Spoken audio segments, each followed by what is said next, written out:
We have a question of a snooker ball being struck with a force of 50 newtons at an angle of 30 degrees to the horizontal. The ball has a mass of 0.2 kg. Calculate 1. The horizontal component of the force, 2. The vertical component of the force, and 3. The acceleration. So let's dive right into it.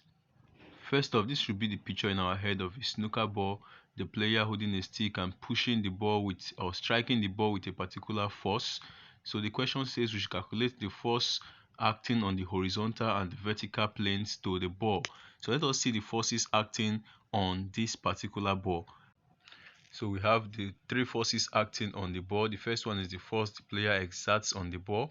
The second is the force to the vertical plane, which is Fv, and the third is the force to the horizontal plane, which is Fh. Now the question says we calculate the force to the vertical and the force to the horizontal, as well as the acceleration, which shows the rate at which the speed of the ball moves.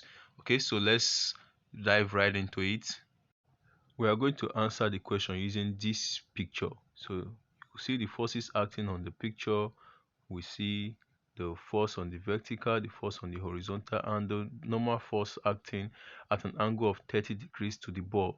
Now the question says the normal force acting at an angle of 30 degrees to the ball is 50 newtons, and we have to resolve this 50 newtons to both the vertical and the horizontal lines, which is Fv and Fh respectively.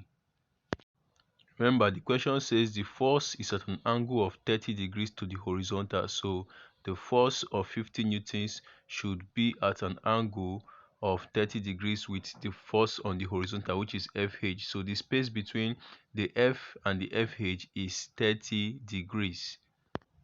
To get our Fv and Fh, we have to turn that F in the direction of Fv and Fh. So if you push that stick down, just like line it on the table, it becomes Fh. And if you stand the stick straight, it becomes Fv. Now pushing it down simply means we are compressing the theta angle. And a similar sound to compress is cos. So you just know that anytime you are solving a calculation where you have to resolve forces to both the vertical and the horizontal space, horizontal lines, and you are compressing the angle, then you use cos. Otherwise, you use sine. To resolve to the horizontal, since we have established the fact of compressing, you can see the black arrow showing that we are trying to compress. We are pushing the stick down to compress the angle theta, so we use cos. So you have to multiply the force on the stick, which is 50 newtons, times the cos of the angle, which is cos 30, and cos 30 is 0.8660.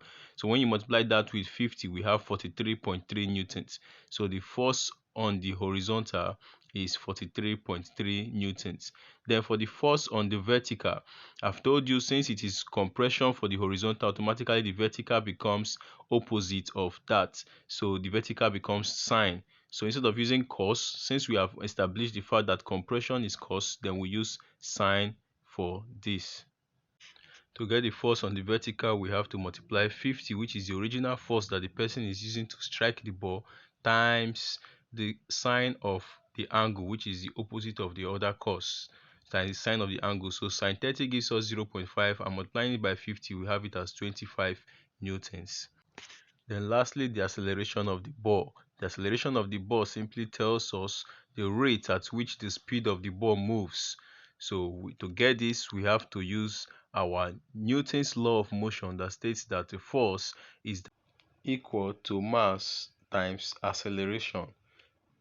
Inputting the parameters into the equation, we know that our force is 50 newtons and the mass of the ball is 0.2 kg.